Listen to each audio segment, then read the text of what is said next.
And turning to Sudan, which we continue to highlight given the tragic humanitarian situation there, we've reached another grim milestone, and our colleagues at the International Organization for Migration now says more than 10 million men, women, and children have been displaced since the fighting broke out in April of last year.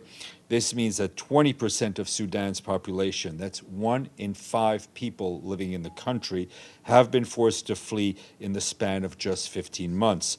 The majority of those displaced are inside the country. That's almost 8 million human beings, and over half of those are children. Meanwhile, more than 2 million people have crossed into neighboring countries, countries that often facing their own humanitarian challenges.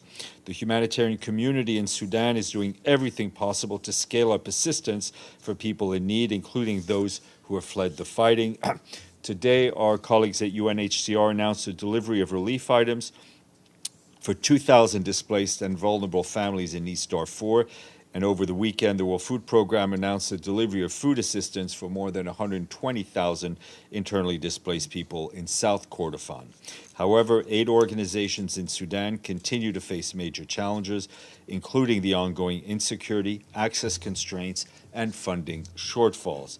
Although the funding for this year's humanitarian response plan has increased over the past week, we're still at just 30% of funding.